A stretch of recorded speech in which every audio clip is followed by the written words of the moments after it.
teri mbeera ya lubeerera naye mu kyolowooza ogenda kukola ki saagala nnyo oteeka ebirowoozo mu kukwata kasimbi kwandibadde nako kugenda kainvestinga mu kunoonya visa kugenda mu nsi z'Abawarabu oba kugenda Bulaaya kuba n'embeera eriyo si nnungi. Ensonga gye ndeese mu kalowoozo ka leero egamba bw'eti nga tonnakwata nsimbi ezo ziteeka mu bintu bya goba visa kuba nkimanyi ffene mmanyi nti embeera si nnungi nnyo e Kampala naye andi ababbi bangi ng'ovudde ku bangi ababbi ne mu nsi zennyini ne gye toyinira okujja naye wali ebizibu bingi. Njala kulabulamu n'Abannayuganda abakyali e Kampala baagala okujja mu ggwanga erya Qatar ng'ababba mu kujja mu World Cup. Maama taata omukisa okujja okukola ku World Cup teguli yolita kulya ssente agenda kukolera visa ogende mu Qatar obeere mu kutegeka oba mu kukoza oba mu kuweza service ku World Cup. Tekiri ekyo kyaggwaawo era temakulya ssente toteekayo ssente zo. Nkiddamu omuntu yina Munnayuganda ng'oli waka ng'osuubira nti ogenda kujja mu Qatar osobole okubeera ku World Cup ofune omulimu tekiriyo tebakulya ssente ezo sente zo toziwaayo. Ekirala mwenna abantu abagenda mu ggwanga erya United Arab Emirates buli kibuga kyonna kyonna obaogendamu nga tonnagendayo sooka obuuze kiki ekiri mu ggwanga eryo. Ebintu bingi byakyuseemukko era abaana ba social media babategeeza bulungi nga tonnateekamu kasenteko nakusimbula kigere kujja mu ggwanga lye tuyita United Arab Emirates sooka olowooza emirundi esatu nga tunawaayo ssente sooka osome amateeka amapya bagakusomere ogategere bulungi nnyo. Ekyokubiri sooka otegere nti bw'ova e Kampala ogenda kujja kukola mulimu ki omulimu ogufunye kubanga ndooza n'ebyokunoonya omulimu ng'otuuse e Dubai nabyo byakyuseemu ne visa zaakyuseemu so nga tunnateekamu kasente sooka owulirize abantu bye bagamba otegere bulungi nnyo. So mu kalowoozo ka leero mbadde mbategeeza nga tonnakwata musimbi gwo guteeka mu kintu ekyo gutomokere bwereere sooka olowooze weebuuze olyoke omanye wawoolaga ne wonoosibira olw'ensonga wandibanga n'akatono k'olina kayinza okutomokako nga tomanyi lwaki katomokose ate nga tosobodde kufunamu ky'oyagala. Nkimanyi nti Uganda si nnungi naye sooka otuuze engalabiyo bulungi nga tonnasalawo nti ngenda Bulaaya waka wannemeredde kitegeeza nonotuuke Bulaaya naye oyinza ekikubeera ekizibu olw'ensonga nti embeera si nnungi. Sooka weebuuze kampuni zino ezireeta abaana e Bulaaya z'abaani? Kampuni z'abantu ba State House Museveni nga yabaliidinga. Kampuni zino ezitulugunya abaana z'abaani? Z'abantu bakola mu State House. Mpulidde n'omuze omulala oguli e Saudi Arabia. Kampuni zino zina ba agent okuva e Kampala abalina office mu Saudi Arabia nga batulugunya abaana abobuwala abazze ku office nga bafoosinga okugenda okukola mu busibe kyokka nga Munnayuganda n'okkuba mukuba. Mwana muwala ali e Saudi Arabia mu office y'Abawarabu nga gw'okyunja Bannayuganda jjukira olina omwana w'obulenzi n'omwana w'obuwala. Tugamba seruka mayu tebakwata ku libye naye awoloba. Emize gye mukola okuba Bannayuganda abazze ku office okwekubira endulu ne mbakaka badde mu busibe bambi kijja kutuuka ku mwana we gye mujja katono. So mukola ebikolwa by'okusindikiriza bannammwe kuba omwana abaddukidde mu kiyumba kiba kitegeeza amanyi obuzibu okirimu. Nakuba agent abali e Dubai abakyapoko mugambo ne mubuulira abantu okujja e Dubai nga mukimanyi nti Dubai yayonoonese newankubadde nti yengeri gye mufunamu ensimbi mbasaba mutuuzeku wansi engalabi mulekeraawo okukinywa Bannayuganda n'okubabba mbabuulire ekifo ekiriyo. Bw'obuulira omuntu ekituufu n'ayingiramu kintu ng'akimanyi aba tagenda kufuna buzibu. So mu kalowoozo ka leero konna konna bw'owuliriza emboozi eno ekuuza ne kutegeeza nti sooka olowooza emirundi egisukkamu esatu nga tonnalowooza genda mu nsi yonna kuteekamu ssente zo ki ekiriyo kigenda okuddirira. Sooka weerowooze weetegereze obuuze olyoke omanyi kya kigenda okuddira. Ke kabadde akalowoozo ka leero nga ngenda ku kiggula lugi kya leero mulyoke mukiwulirize bulungi nnyo. Mu kiggula lugi kya leero era tumidde ku mwenda Bannayuganda baagala ekiggula lugi mu buli nsi mwosinzira okuwuliriza n'okulabira. Mbagambye ennaku z'omwezi 7 omwezi ogw'omwenda omwaka 2022 kansubire tuli bulungi mwenna gye musinzira okulabira akatambi kano. Oba okawulidde maloboozi ge tuyita voice note oba okawulidde mu butambi butambula nawe nkulamusizaako era ng'atandika n'ekiggula lugi n'okutumira bwenna banyumirwa akanyumiro k'ekiggula lugi kansubire nti muli bulungi nange ndi bulungi ng'era bwe nazze okubagamba ebigambo bino. Mu kalowoozo ka leero kano ebintu bingi nnyo ebitambula ku si kalowoozo mu kiggula lugi kya leero ebintu bingi nnyo ebitambula ku social media. Gamba nga kuno ku bwenyi bw'ekitabo, gamba nga ku TikTok, gamba nga ne ku mikutu emirala gyonna ne mu WhatsApp groups ebitambula. Naye ffe tugamba bwe tuti mu kiggula lugi kya leero. Omuntu okuyita eggwanga lyo si kivve. Kasitoba nga tolityoboola nga yo teweetyobodde. Naye ekizibu ekiriwo Bannayuganda muganya okutegeera. Gwe kyotyo okukola abalala munnange bakikola. Butyo bannaffe akabinja akakulira Yoseliti habura utabasira mutano wakali jensi ya mzisede nsanga bisibe. Abanyarwanda akagrupu k'Abanyarwanda abajja okubba n'okusanya w'eggwanga Uganda. bo bakola ekintu mu kyaganya okukola ekintu kyebakola kyekiriwa munnekaano kuviire ku ntono mu kigulalo kyaleero mwenno bannayuganda bakyagawumbidde naddala bannayuganda nakabala muzuukuke musitule amatu gammwe n'amaaso mugaggule waliwo ekintu ekisomeseddwa abantu bano okuva mu buto mpaka olwaleero bano abantu betuyita abanyarwanda abakagurupu akakulirwa mu 7 si bunyarwanda nti mubi eri abanyarwanda abalungi naye kano kagurupu akakulirwa mu 7 akajja n'ebigendera ebyokuwamba n'okusanya eggwanga Uganda kalina enteekateeka namutaayi kavo omwange eyagala okujja bannayuganda bannakabala bazzeewo bo abaabwe abanyarwanda kati nno lulina kyebagamba nga mu Buganda naye beetoolodde eggwanga lirina okwetoola Uganda yonna batambula basiga ensigo yaabwe ey'obukyayi obukyayi babusiga batya bano mu kusosola teri abakwatira nsawo bano mu kuboola teri abakwatira nsawo bano mu kugulirira n'okutta teri abakwatira nsawo ffe ng'ate bannansi ebintu bino tubitya bano nno bwe batuuka okubutuza kye tuyita okuzaala bakuza abaana nga babuulira nti omulabe asinga okuba omulabe waabwe ye mulabe gwe bayita omuganda weewuunye ne weewuunya nti abantu bano bajja nga basirwa jja okola ntubabudamya bajjajjaffe ne babawa ebibanja ne babambaza ne babaliisa kwe kwalina obbawa ebika bye babetuuma amanya nakati ge beetuuma naye bano buli mwana gwazaala akula mubuulirira nti omuganda kyekizibu kyaffe omuganda gwe tulina okuwalana omuganda si muntu alina okusaanyizibwawo ffe okubeerawo ne weewuunya entegera y'abantu bano nobabuuza omuganda yakkola ki kati gwe kyotyo okukola abantu bano bakikola gwe olw'okuba otya okugamba abantu bano nti omunyarwanda alina omize emibi omunyarwanda tayegaliza omunyarwanda asaanawo omunyarwanda mubbi ye akula akibuulira omwana kyovala nti balina ne trainings ez'enjawulo gye batwala abaana baabwe okubasomesa ebigambo bino okubasomesa emmundu okubasomesa okubonyaabonya okubasomesa okutyobola ekitiibwa ky'omuntu wepo n'oko okukyayi n'obukyayi balina ku bantu bonna abasigadde mu Uganda naye okusingira ddala kino bakikola okukyawa abaganda naye webuuza omuganda yamukola ki kubanga bo okusanawo kw'omuganda kwe kubeerawo kw'omunyarwanda nkiddamu okusalawo kw'omuganda kwe kubeerawo kw'omunyarwanda kakituwale nti gwe kyotyo okukola bano abanyarwanda kagurupu akalidingibwa mu 7 kibasinga okukola bo okubeerawo kwabwe kwe kusanawo kw'omuganda kwe kusanawo kw'omunyolo kwe kusanawo kw'omutoolo kwe kusanawo kw'omusoga kwe kusanawo kw'omuntu yenna ali mu Uganda kubanga bo gye bakoma bakendeeza bo gye bakoma okubeerawo so kyenvudde baga mu kigulalo gikyali nti gwe kyotyo okukola abantu bano bakikola so nno mwegendereze nnyo obukyayi basomesa abantu bano okukya bannayuganda ddala singira ddala baganda bateekako obukyayi obwenkomeredde yensonga lwaki nti mulaba ku social media boogeza obusungu bungi nnyo ng'ate beerimbika mu ggwanga eritali lyabwe nazzi kuno nga amawanga gonna agasangibwa mu Uganda gakwatagana lunye era nga gakwatagana lunye mu byenfuna mu byobusuubuzi na buli kimu naye okuva luno bana basajja abeetebeka ng'enzirugaze eteebeka ku muti gwonna netandika ogutyobola ekitiibwa negunywamu amazzi bwe bati bazze bakola kasita baafuna engeri y'okuyingira mu banyankole ne bayeeteebekako ne bafuuka enzirugaze mwanattu ne basiga balyekko ne bayitirira ensonga lwaki olaba nti bakozesa olulimi lwabwe naye fe tukasanse okubajjayo mu mpuku gye beekukumye okubateeka ku mmeezi okubabisetikana akagurupu k'abanyarwanda ke kali mu kutulugunya okutta n'okubba n'okuzisa eggwanga Uganda naye ng'okusingira ddala batagetinga baganda so nno mu kigulalo gikyaliro nga nkifundikira gya baga nti gwe kyotyo okukola abanyarwanda bano abakulirwa mu 7 bakikola gwe kyoyita ekyensonyi abanyarwanda bano abakulirwa mu 7 bakikola gwe kyoyita ekyobuko abanyarwanda bano abakulirwa mu 7 bakikola gwe kyoyita ekyobutiitiizi bo kye bayita amaanyi gaabwe n'olw'ensonga eyo munnayuganda gyoli mu kigulalo kyaleero njera okutegeeza nti gwe kyotyo okukola bo bakikola yensonga lwaki basobodde otufutumbalako olw'okuba nti fe tulina ekisa ekingi ekitirika ng'omubisi gw'enjuki ate nga tekina kyekituddiza bwotyo nno ekigulalo gyekyaleero kifundikidde ntyo njagala genda ku information eyandeese alright ntandise bwe nti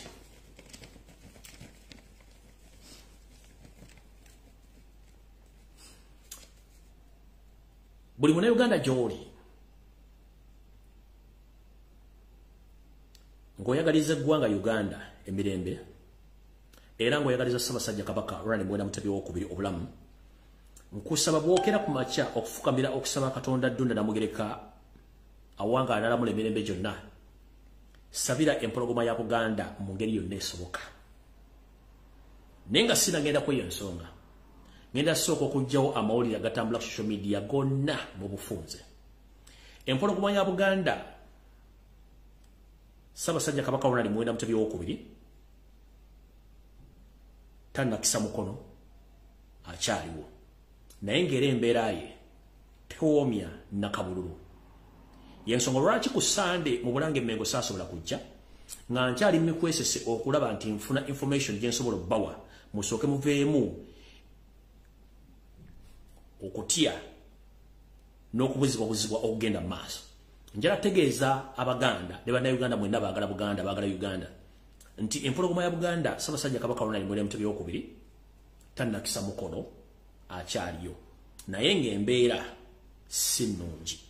Yensonga lwaki mbasabye buli muntu yenna teeka Ssaabasajja Kabaka Ronald Mutebi II mu ssaala z'osaba ku makya, z'osaba mu ttuntu, z'osaba akawungeezi, z'osaba ng'ogenda okuwummuza engalabiyo, teeka Ssaabasajja Kabaka mu ssaala zo. Olw'ensonga nti gy'oko mumusabira ne Katonda kennyini gy'akoma okwengeriza abalabe be basobole okuba nga babibiika mu nswa. N'olw'ensonga eyo njagadde okulongoosa empewo ng'obudde bukyali nga sinagenda mu maaso mbategeeze nti Ssaabasajja Kabaka nga bali biitingana ku mitimbagano ne mu kwesesa eyo yonna mu Kampala wa no Ssaabasajja Kabaka tannakisa mukono akyaliyo naye ng'embeera ye yeetaaga mu ssaala.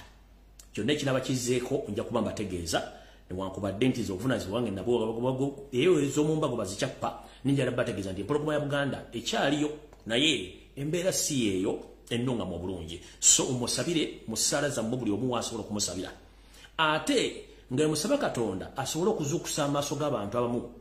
abaateekebwako akatambawaala ak'ensimbi ezigenda ze bakokebwa okuva mu gavumenti nga babalowoozesa nti buli kimu kiri mulaala. So nga ate embeera nga bweri si bweri kubanga embeera ekituufu tewoomya ddigobe. Ngenda babuulira emboozi zino naye saagala muntu akaaba oba saagala muntu akutusa Amaziga olw'ensonga embeera bweri si nnungi. Awo nno nga maze bategeeza ku mbeera ya Ssaabasajja Kabaka njagala musooke mutunulire bulungi nnyo ensenga we zigenda mu maaso olwaleero nga sinagenda wala.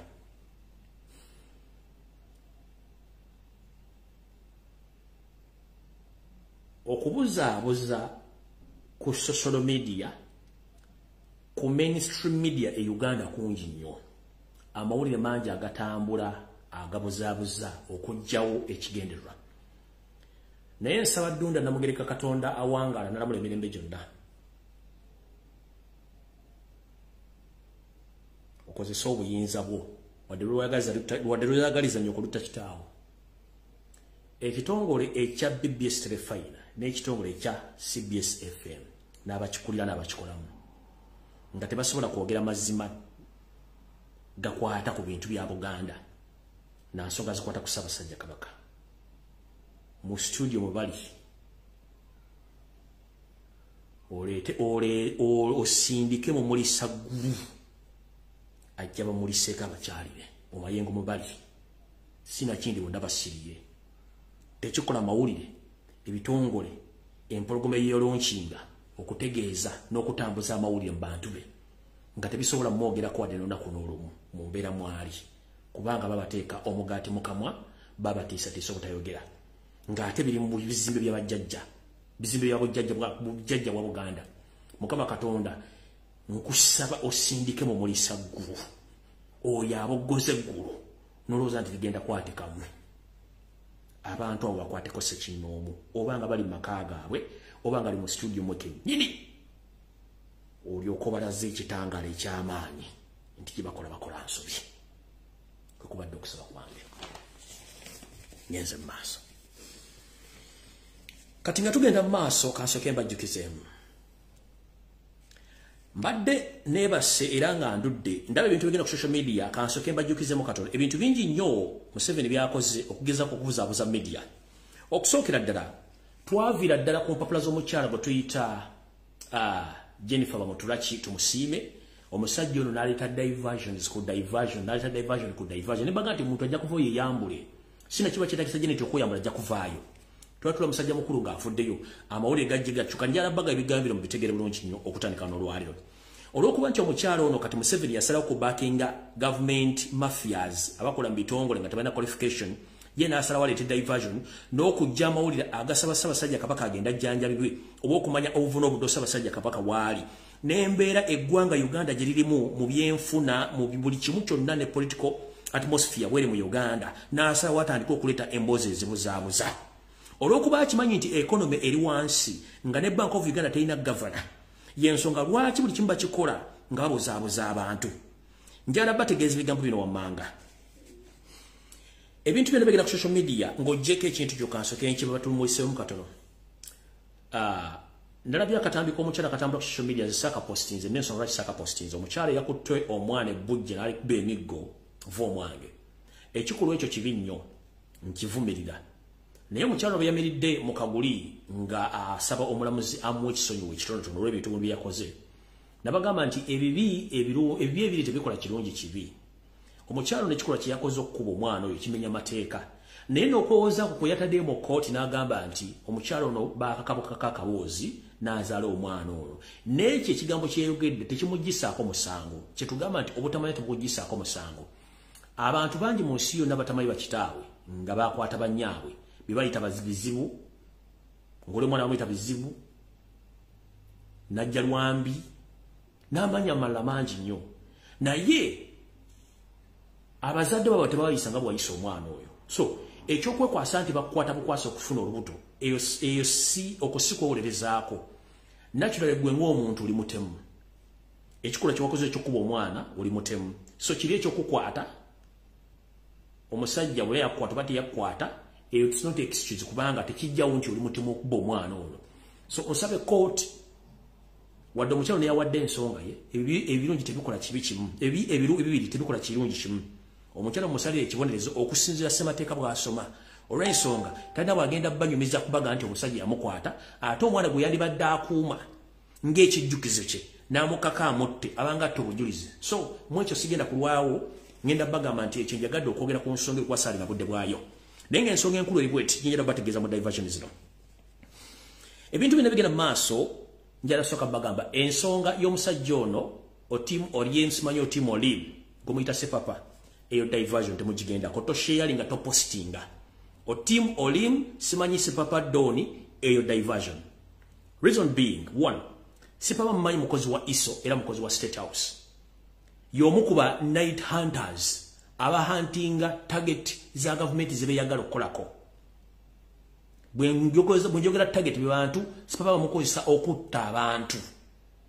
jemmu naye mwafunira abantu babagenzi okutta n'abajjako ebyobugagga so ekyo mukireke ekyo yo diversion kubanga sigwe mulundi ogusoose bakimanyi nti era criminal code so sepapa mumulekete mupostinga temukola ki eyo diversion yalajje batujukira muganda ngono gwe bawambye yonna gyali mukama amukingirize saagala mwogerako tugenze ku guno omudigido okubeera mu bitundu by'ejjinja simanyi bwe bayita nyegenyege ogwo mudigido abagutandika n'abaguteekawo n'abagulimu balina ensonga lwaki bakikola okukireeta mu parliament badde bakireeta kukidiscussingako naye nga it was a kind of diversion olw'ensonga finally kubanga parliament bwe discussing nga nti tukigaanye sisuubirayo mukono mulala gusobola kugaana kintu kino kubanga yeetega amateeka naye ate parliament bayaga nti yakigaanye ate prime minister natulaga nti yakikkiriza kibeerewo kozesa omutwe gwe obuuze parliament yeekola amateeka kuba mukono gwa gavumenti bwe gutega amateeka bwe gubaga nti ekintu kino kimba amateeka ate prime minister alina okugoberera amateeka naga nti ate kati nze nzikiriza gubeerewo naye nga naturally omukolo guno oba function ino ba gye tuyita Cadre Festival ya nyegenyege yonga yonzo sijina kubuzibu bwasibirayo ate sobola kubeera kubanga sibira mu group ngezo sobola kusindika n'abantu bangu bekwano kyange bonga banyiri bajinyumirwa bamanyi ebigendwa byayo naye olutalo badde wakati wa parliament ne prime minister balinga bakuyitinga dive to the end ate olinaga nti kibeerewo kati ngabanga asingiza parliament amaitenga prime minister tateekeddwa kubanga ali above parliament so nakyo mukitegereze nvudde waawo ngenze ku national identification eyafulumingereko omukulembeze omulondo wa Kenya eyo njagala bategeeza yo senti babulo taposebitano wakalensiira te muzezide ensanga bisibe n'ebitongole byonna ebyokwerinda bafulumiza kaadi eno musobole okubanga ebitwala ebirowoozo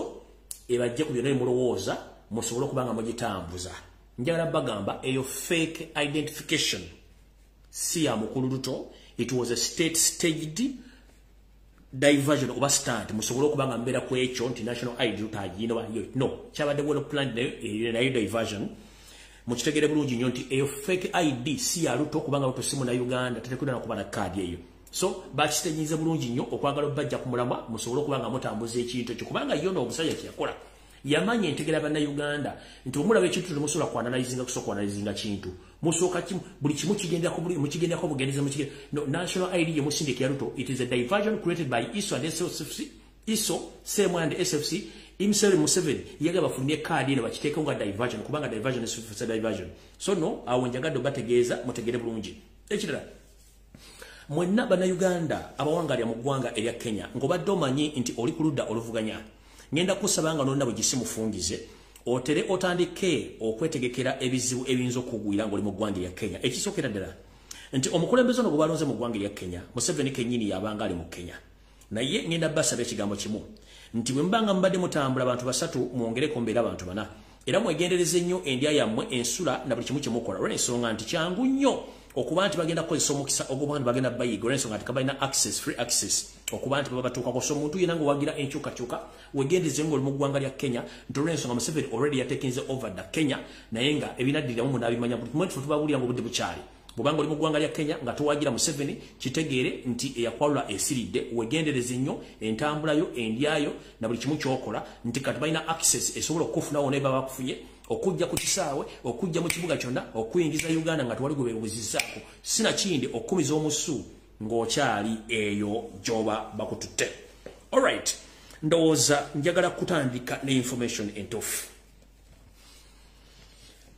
mwenna abantu abali mu diaspora naddala mu Bungereza ono Yoseriti Bahabula nakuza omwezi 10 agenda kujja okusinkana abantu bangi nnyo naye ekyokukola mu kimanyi njala kubiriza bana Uganda mwenna bali mu ggwanga erya Bungereza abakambwe nnyo saagala bakatengo kati musituke ngenda bugisimu fungize musabe permission okuva mu police okwekalakaasa mutayize Museveni n'abayaaye be nkiddamu kuba mwenye okusebeza ku live kwali munoonye mugende mufune permission ebakkiriza okwekalakaasa ngina kuzo omwezi 10 11 ne 12 Museveni agenda kubeera mu Bungereza mutandika okumunoonya wonna w'anaabawa kubanga etakirizibwa kuba na mundu wadde okuba na abeera muntu nga wa bulijjo newankubadde nti baba mukuumi naye okwekalakasa mu Bungereza mu nsi endala kukkirizibwa munoonye Museveni mulage sina kindi kye batukoze Kampala okutukunamira na mumukunamire kubanga kati tit for tat mulageko ajja kutegeera naye nga njala otegeeza mwana bana Uganda bali mu ggwanga erya Bungereza mwebale kusaba kimwagalizanga embazi kyeyagasudde wotogera saa zino teggwanga erya Bungereza lyafunye omukulembeze omupya gwe bayita Prime Minister omukyala gwe bayita Liz Truss ye mukulembeze omupya kati akulira ekibiina kya Conservative Party kati nga Prime Minister wa Bungereza omupya naye ate ekirungi ennyo kinasinza okusanyukira n'abantu abali mu ggwanga erya Bungereza nti omukyala agent wa Museveni abadde Migration Department ba Home Office gwe bayita omukyala gwe badde bayita Pretty Patel enzola ya Uganda Idi Amin Dada gwe yagoba ne bajjajja ne baddukira mu ggwanga erya America takyali Home Officer boss bamufuuti yali zayiniza in fact kubanga pressure ade muyitiriddeko abantu bano badde bateeze ekintu bwe kiti badde bateeze kana akasajja akayindi obake kani amanya ngerabidde kadde kavuganya kafuka ka Prime Minister ono Pretty Patel asigalewo diru eri eyokusindika ba refugee mu Rwanda yabadde genda kuyita munabo kenyini abadde mu Bungereza mbadde mugenda kiro zaako nga nabo gisimu funze mbadde mugenda tegera kibayita omuyindi naye kati Museveni yafune setback etya nti abantu bonna byadda settings okuba nti bagenda kuba yabagavalinga government ya Queen bonna unfortunately baagudde oyo omuyindi abadde avuganya kwa Prime Minister yagudde Pretty Patel yagenze okulaba tajja bisobola ye n'agamba nti ebbaluwa ngitaddemu kagiteekemu sijja kusobola kanvuwano so njala ko bazanyi bana Uganda bwenna abawandika ambaluwa ku office number 10 ne mu parliament ne okubanga mu complaining ku mukyalo Pretty Patel abadde atufukidde bana abaddugavu n'abagwira bonna ekizibu jukira ne mugwira ng'abala ne akakyala kadde kabonyabonya nnyo bana Uganda kabonyabonya nnyo abagwira nga ke bayitamu n'abantu abasinga obungi government ebadde eyita mu kakyala kano n'abayindi abali mu parliament ya Bungereza okugula bana Uganda okufuna asylum application okufuna empapula za asylum olw'ensonga bo muteeka application ng'osaba asylum bagati wano government yamu yatugamba ensi Uganda nnungi ng'ekozesa Pretty Patel ekozesa oyo waliwo omusajja omunene simamuyita manya gali otegategerekeka nga bakozesa omwami Sentamu bakozesa ne pwali babadde balina mu parliament ne kati already omukyalo ne yaze Prime Minister omupya ndamulungi nnyo ate akale kabadde mu home office nako kagenzi kitegeeza kati muna Uganda wonna wooli kyekiseera otandika okwebereramu otandika okutambuza ensonga zino nga bw'ozitegedde so njala mwekubiddeko obulungi nnyo bana Uganda bonna bawangala mu ggwanga kuba manyi buli mugeza temunagifuna njagala ogibawa nti home office eri clear dde kati egenda kudda mu mikono emituufu egy'abantu abalina omutima gw'abantu so simba yindi abayindi bayabavuddemu tugenze mu maaso alright kati njala tegeezera bana Uganda nga osindavu kuba muli ennamangi bana Uganda mwenna abawangalya mu mawanga gano wano mukijjukire nti njala ku exposing Museveni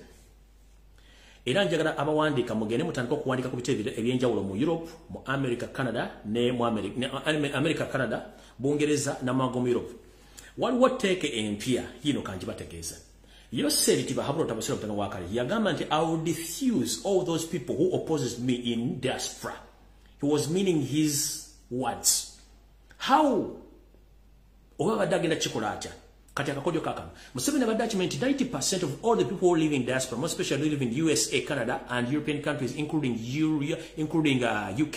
they don't support him. So he decided to bribe each and every person so that people they go silent. But right now yagenza okulanga kijja mukolera natandika okukosa diplomatic means okutandika okudeployinga ba agents be mu diaspora akikola atya akozesa diplomatic request nasindika ba agent be katugenga kugamba ku embassy ya America nasindika abantu ga 10 ne bagene bakola applications za visa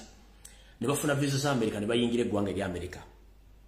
bano bayingiranga abantu ba diplomatic oba bakozi ba government officials ne bagenda ku embassy ya America ne bakola application ngi basi nika passport nga 10 nga ziri mu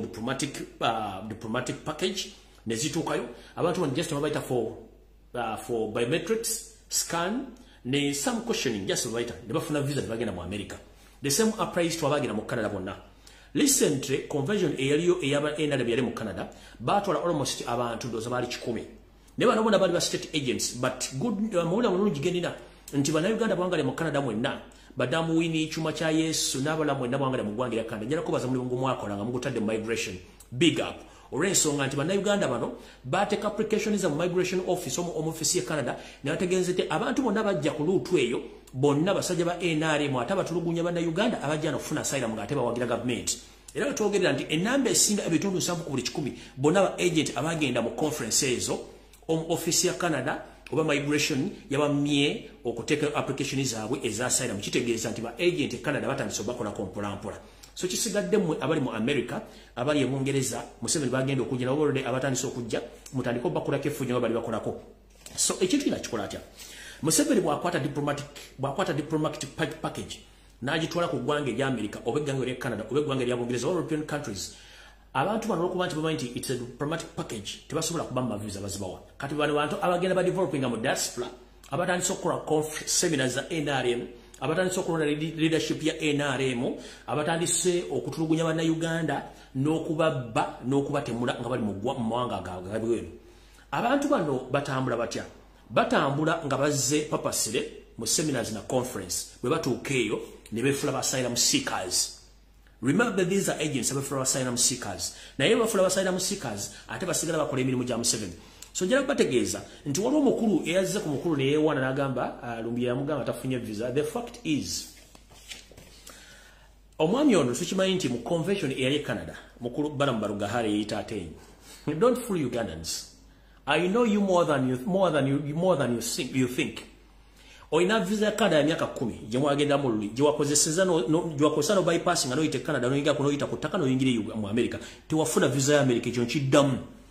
Bobo yagala okumproving avec social media leta visa America gye wayingiriddeko mu America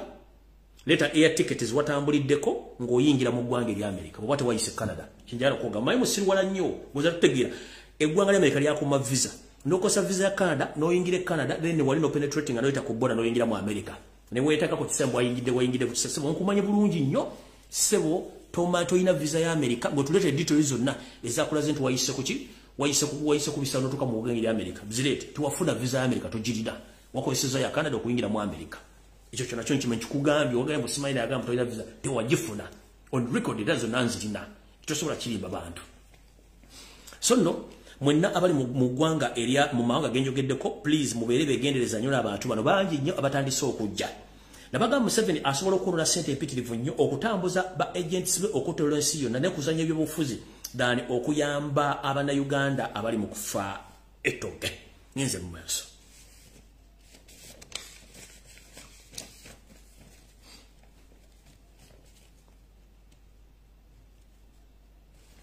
Awumvuddewo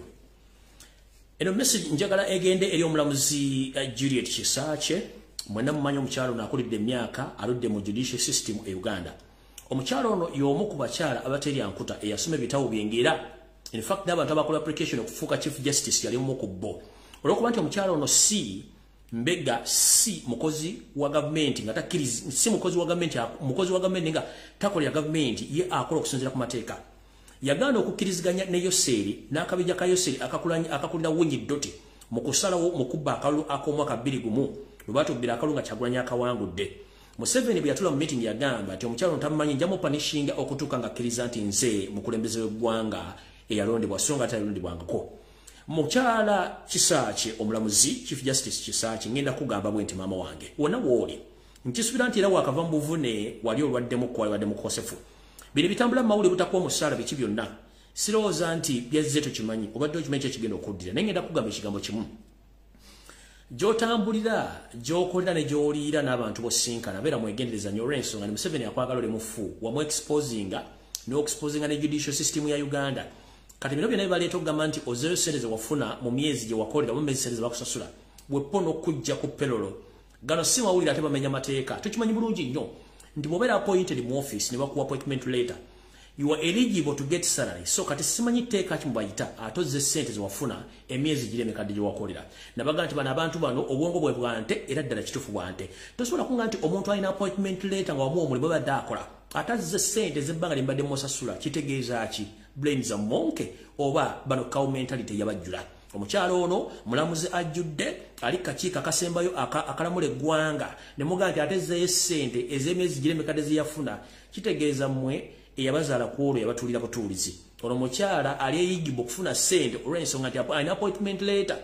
n'okumusindiikiriza ave mu office nakyo kyo kiraba nga kimenya mateeka naye olw'okuba nti ensi efugibwa bamafiya mukyala ono ngenda mugamba omulamuzi Kisaache beera mwegendeza nnyo gy'owulira gy'otambulira ne gy'osobola olw'ensonga nti Museveni akwagala ole mufu kubanga amu exposing ate ayagala kulaga buyinza nti yasinga so zino ensimbi ze bakugamba nti ozizzeeyo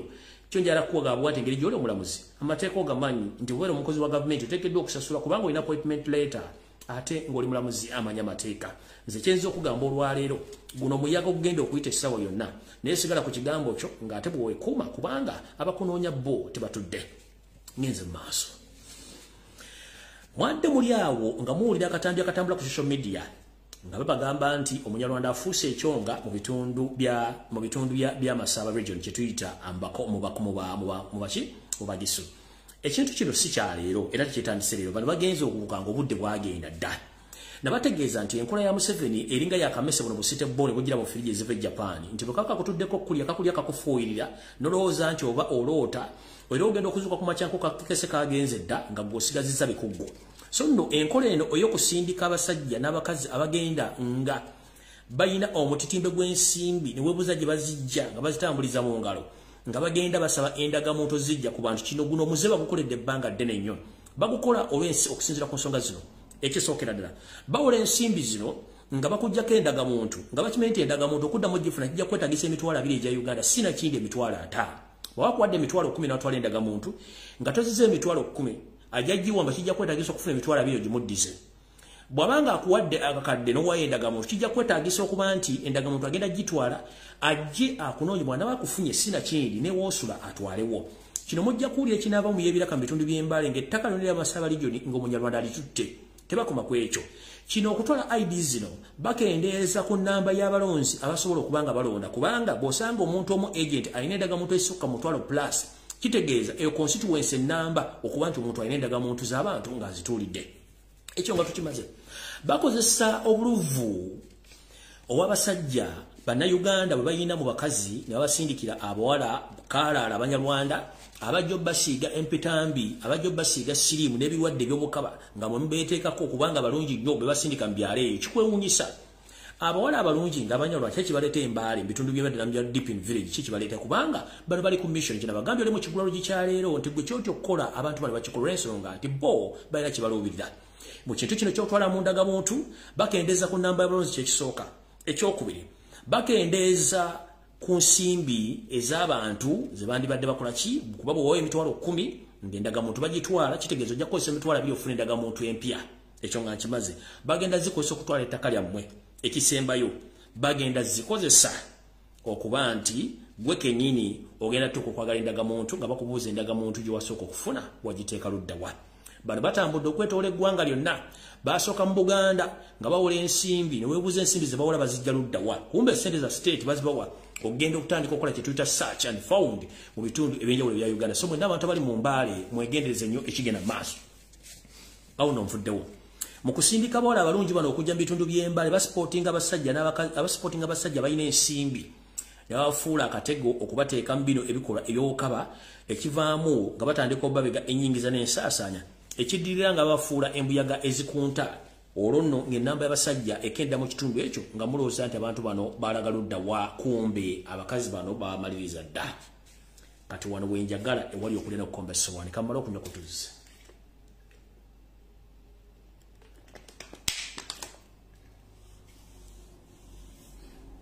omukulembeze wange Robert Kyagulanyi Ssentamu nkulamusizaako ssebo kansubire nti oli bulungi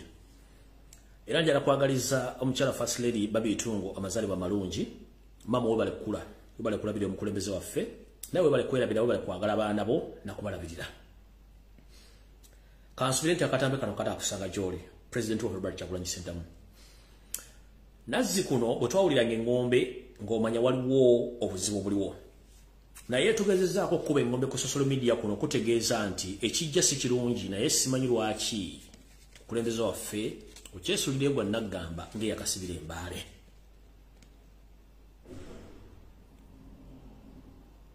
nzize mbagamba ebintu bingi nnyo ebikwatagana ebyobufuzi era ebiseera ebisinga bwensirika muyinza okulooza nti siriwomba ndaba era nga ntegeera buli kimu ekigenda mu maaso nfuna obusungu ng'omuntu nenyiga nenyigulukuka ne ngamba wait a minute naye tulina baganda baffe bonna bali mu diaspora neneebuuza abantu bali mu diaspora entegera yammwe nammwe mwe mu gurupu Museveni gye yaloga abatasobola kuguka maaso ng'okyali mu diaspora bakuwa $100 ove mu nsi yo ogiryemu olukwe otandika okwogera Olufalansa gwe ensi gy'olimu tokimanyi nti Uganda singa Uganda yali efunye abakulembeze abatuufu singa Uganda temanyi Bungereza singa Buganda yekana Dubai ng'ekyo tokimanyi naye ng'oli mu diaspora mu America okwala $2,200 otandise okukuba jjenjeremu olya mu nsi y'olukwe temukimanyi tokimanyi nti amalwaliro agali mu America gasobola okubeera mu Uganda tokimanyi nti amasomero agali mu Uganda amasomero agali mu America gasobola okubeera mu Uganda tokimanyi nti enguudo eziri mu America gasobola okubeera mu Uganda tokimanyi nti entegera y'abantu n'okufuna obuvunaanyizibwa mu nsi ebusobola okubeera mu Uganda gwe omusajja omukulu ali mu America ali mu Bungereza ali mu Europe nga bakyo basobola okuwa $1,000 oba pound 2,000 oba euro 2,000 n'olya mu nsi yo oba otegera lunaku ki nga ne structures ennyini ku myaka gyo gy'oteekeddwa okubanga olya mu ensi yo gifunamu tosobola zifunamu otegera lunaku ki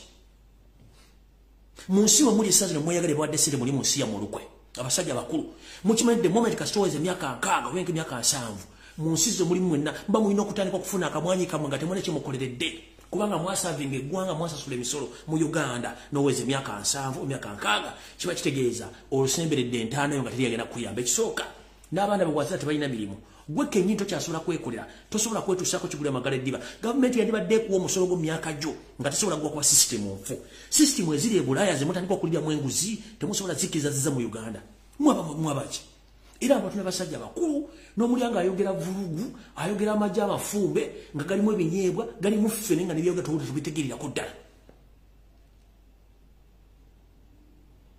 nga tokimenti ku myaka 6 oba ku myaka 7 olina okubanga owumudde nga gavumenti yekulabirira okuva ku rent okuva ku bills okuva ku kulya okuva ku ddwaliro na buli kimu nga gavumenti erina okulabira mu Uganda tekisoboka naye ngaebiro waki temusobola kukozesa bwongo bwammwe omaze ku kyemyaka 4 ne Uganda otya okuddayo naye nga bakuwa $2,200 n'ozirya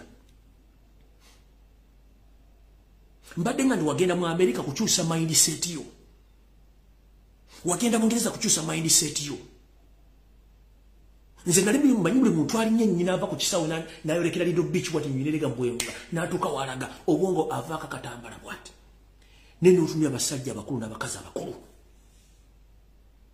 nga basirise ensi esaanawo namugamba ogenda okukalakasa takkiriza nga sente zasindika Kampala ze babba yagula mu lutobazi gwe babba amataffaali gwe babba sente ze ku akawunti gwe battira abantu be gwe bawambira abantu be naye ng'akimanyi nti bwagenda okufa bagenda muziika mulimbo afite emyezi 6 bateekako omulambo gutali gwa kikaaki Ngettaka likulema okulwanirira. Ne weebuuza tulowooza lunaku ki. Mulowooza bye twogera tetulina byakukola tulina ebyokukola tubirina. Essaazi ne twogera essaawa zino. Abaana bali mu United Arab Emirates Uganda babonaabona. Abasinga tebalina nadde passport. Nenga it's responsible for the government to provide travel document for these ladies and gentlemen who are stranded in Dubai. Travel document egula $5. What is $5? Kubanga kati balina problem were nti abaana bali stranded bankubidde omulanga. Ne banga mukulu mbi tuyambe ne baga munene nange sina buyinza. Ne kati ndi wano okulangira yo seriti babulo tabasira mutano wakali seriti muzezede nsanga bisibe. Ne kati embaseka mwakali Abu Dhabi ekali mu Dubai. Mu bisajja mmwe ne bikazi mmwe ebizimbye embuto ezibalinga sekerenda wenyonye abatasobola kuyamba bana Uganda, shame upon you. Bano baana bannammwe, bana Uganda bannammwe. What is $10? Abane bali stranding at balina passport. It is responsible for the government to provide them with the travel documents. Even though they don't have money, what is $50? When matter to go back ticket, at least provide them with travel document, which cost $50. What is $50 on government? Provide them with travel document. Abazade bajja kugula ticket, bajja kutunda ettaka bazaba nabo bakutaka. Then abana bafira mu komera nga tabayina ditambula.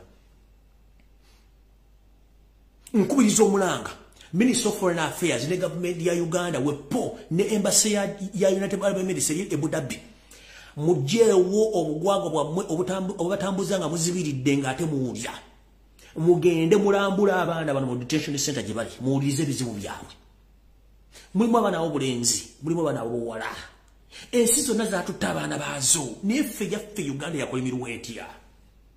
Webuubuuza n'okuba njagala kuva mu Uganda,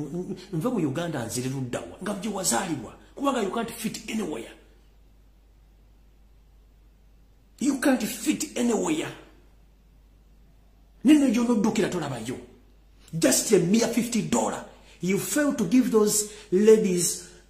and gentlemen just a mere travel document which cost $50. What mutuswaza? Ticket okuva Dubai okudde Kampala one way. Eyinza kubanga temola $3. Just one million emitwalo 10 wa mitwalo 2. Katika Ambalangi, embassy ya Uganda mu Abu Dhabi. Minister of Foreign Affairs.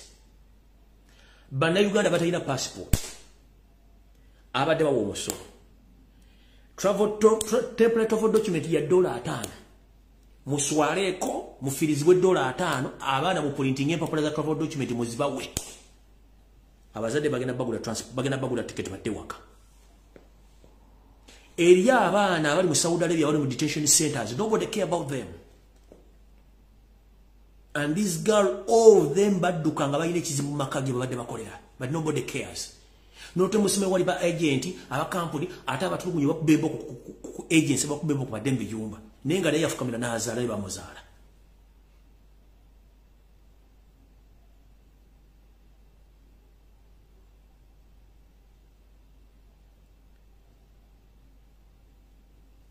Mu embassy ya Uganda Abu Dhabi, simanyi United Arab Emirates, simanyi Dubai.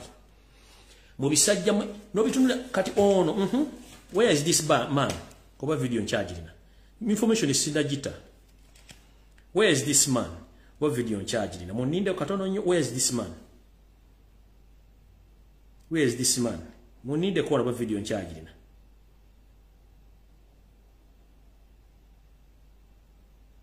Munyambe video mbenga in charge lina wana. Simanyi ba in charge. I don't think kubanda deletinga nyo nangi. Ni mubu radi boku deletinga. Where is this man? Oni agenda kuandisa ndaga muntu. Where is he right now? You are the secretary. Where are you? I invite all those Ugandans who are living in Abu Dhabi and other northern Emirates to come for NERA registration at our consulate in Dubai, in Jumeirah. And the requirements to bring on that day should be your identifications. For example, a passport. So, on that day, it will be on 3rd and on 4th. 3rd and on 4th of June. Kati, oyo musajja oyo, yayita abannayuganda bonna bali mu Dubai bagende bewandiise ku by'endagamuntu. Kati bwe banga tulina abannayuganda bali stranded 2,000 bali mu Dubai ng'obayita bagende bafuna endagamuntu nga tebasobola zifuna kati. Waki temba providing of the temporary travel document badde e Kampala. Ne oliawo kanula maaso linga ente esala leerwe muli mukulya oli musimbi gwa government wakome bagala basafari nga bali mu Dubai kiki babezeemu. Mubeera mu office muno nga mukola muki. Abana bali mu kusafaringa ensi zonna zaatutta abaana detention centers zonna zasigadde mba na Uganda. The rest of African countries zaatutta abantu baabwe. What happened to Uganda by the way? Kubanga afuga sigo balonda oba yalondebwa si afuga. Nga mukyulya muli mutima nabwo mukimanyi kibaluma. Olwokuba nti gwe twalonda si afuga. Kati zino zonna embate zina kawumentali ziri mu office zitudde abaana abantu basafaringa. And you are still forcing kids to get out of their country because they lack what to do. Musituke nengalabiza mozi ne zibalinga ng'ensululu mugende muyamba abana ba Uganda bali stranded mu Dubai. Both girls and what? And boys bali stranded. They need to go back home. But they lack travel documents, which is officially needed if they don't have passports. Better get travel documents. It's $1. What is $1 to government? If you can't provide them with air ticket, provide them with travel documents, their family, they are going to provide them with the tickets. At least chukwe. They are stranded. Abana bali Saudi Arabia tebana byogera. Abana bali Qatar tebana byogera. Nebuli embassy eri bagabutikidde. Basiba muroji kulya michele kulya pira na kuzinguluka kutandika kunyampira mu office. Ninga temana kibasobola kukolera gwanga. Source of income ye human being ye muntu. Bwabanga source of tax eri mu kusafaringira Dubai kati mutegere mwasoma diplomacy, mwasoma the economics. Bwabanga abantu balina okuva mu musolo basafaringa right now. Mugenda funa descent. You are there looking for numbers, munonya support. If you can't intervene to help these boys and girls, support mugenda jija. Era bakyabavuma nnyo, bakyabajerega nnyo.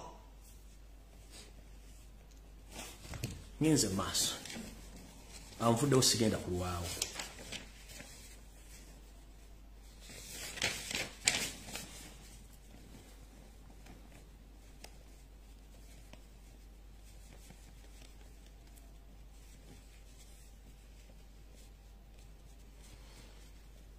Eyo no ngenze bugenzi bani nensonga gye drivinga.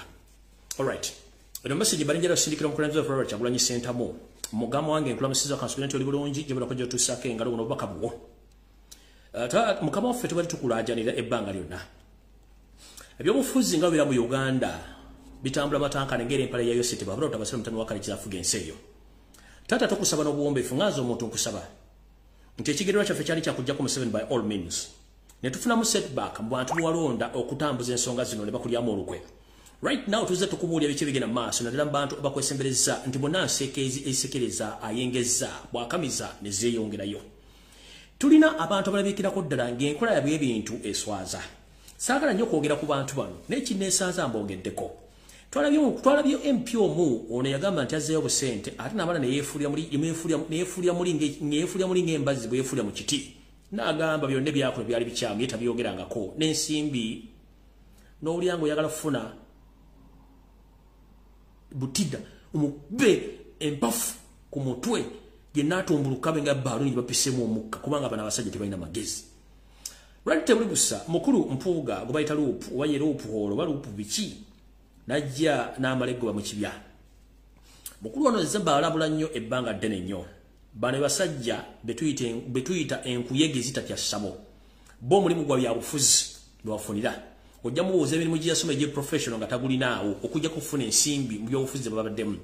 Kale nno omukulembeze gw'eggwanga Robert Kyagulanyi Ssentamu nkulabula omulundi ogusembayo n'okutegeeza muganda wange nti bw'otaasituke mu kisu gy'oli okweggyako zino enseekezi nze ndowooza abasajja bano bagenda kukuba ekigo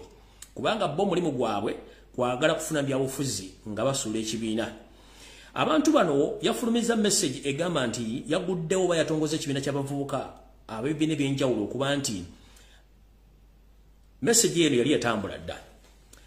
Kansooke ngisomenga bwe yali. Bwe twali twakamala okulonda NRM n'abajuwujjira obunya batambula ku mikutu egy'enjawulo ku TV ne radio station mu Kampala nga bagamba weetaagawo kye tuyita dialogue oba okukwatagana nti wava ebyobufuzi eby'obukyayi era bagamba oludda oluvuganya tuteese nabo tubagamba tuteesa ku ki. Bwe kyava mu NRM ne kijja ku musajja mukulu ekyamusimatuka yakyogera kimanyi gwe tuyita Bedi Bwanika yavaayo lunye ng'atudde ku CBS FM n'agamba nti ye alina essuubi okufukako omukulembeze w'eggwanga naye ate bw'abanga ayagala bateese ne Museveni basobole okutaba sibe sina kindi okuteesa ne Museveni okumulawo ebyobufuzi ebyobukyayi mu ggwanga ne tukikwata bulungi mu mutundu kitegeeza mukulu ono Robert Mawobe naye n'avaayo n'akyogera lunyensi n'ekitegeera lubadde tolibusanga nzija mbabuli omusajja ono mubanjulira nejjo mpuuga yavuddeyo kenyini n'akyogera oluvannyuma lw'okusinkana mukulu munne Mawobe ne boogera ebigambo bingi nnyo ekyo nno ekibiina kye balonkinze linda kye bagenda osuulawo ekirala ekipya bwe banga kino kyonna si kye bayiseemu kubanga bano basajja balowooza nti tetutegeera nkiddamu kiri mirundi ebiri bwe kibanga kino kye balonkinze si kyekyo nga bakiyisiza mu bavubuka then waliyo ekirala ekijja kye nabategeezaako ne basobola okwefulya mu kigo basobola okwefulya muli ng'embazzi ne banga kye balonkinze kyekyo kubanga ensimbi baazirya omukulu ono yagambye nti tebafunye mu kwekalakaasa kwa ludda luvuganya era nga bo basanze bakwatagana abavubuka bano okuba nti batambuza ebyobufuzi okuteesaganya ne gavumenti naye mujjukire omukulu ono y'omu ku bantu abatambulira mu nkowa za NRM DPFDC n'ebintu ebirala kino kitegeeza nti kitwalira ddala ku bintu bye nayogera nti abantu bano bakolera yoseti babula otabasira mutano wa kalekezi nde disguise kambajjukizemu katono nnyo gye buvuddeo katono nnyo saagala mujwerabire munnange lwali olwo nga tukyalina omukulu retired Kano Kiza Besigye Kifeefe mu biseera ebyo waliwo diversions nyingi nnyo n'obukundi bw'ebyobufuzi obwatambulanga okubuzaabuza bannayuganda mu ngeri esoboka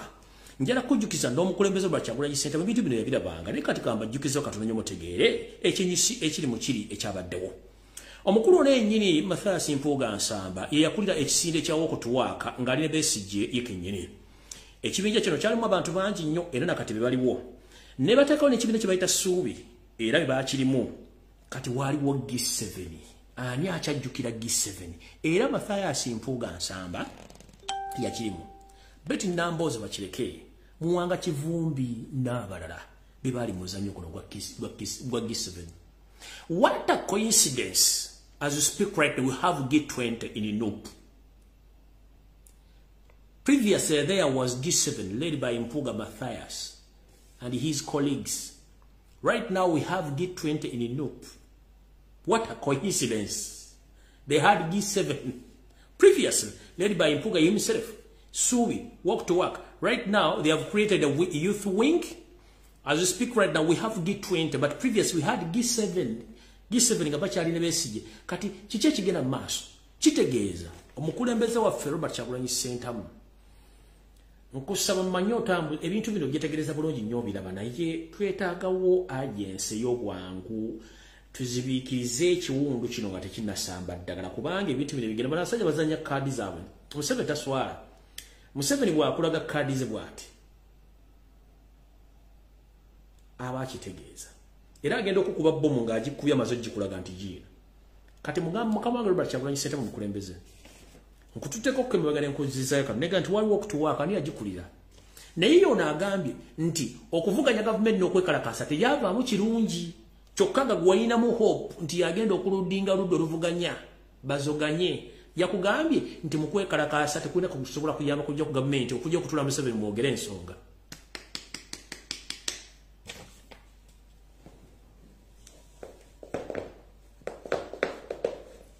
ono nze nkuzize previously mabengako myaka mukaaga nkuzize katono nnyo ono yali leading ekizibu kya walk to work Subi G7 kati waliyo munufu mulimu G20 kati bwenzijukidde G7 nga what a coincidence when you have G20 sokoju mwena mujjukira wanabe waliwo G7 era bano bagirimu what a coincidence nga tulina G20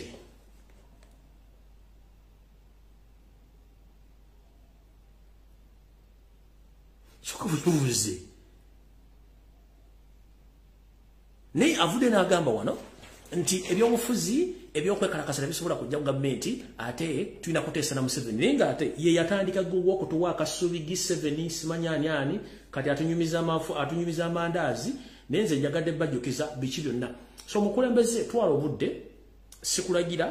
ne ensaba busabi ng'omuntu ali mu kintu kino kubanga nze siri mukulembeze naye mpa abantu bangi essuubi n'obba kubira ekitangala gye tulaga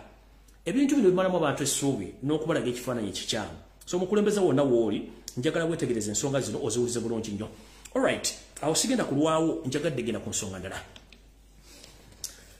ngende ku nsonga endala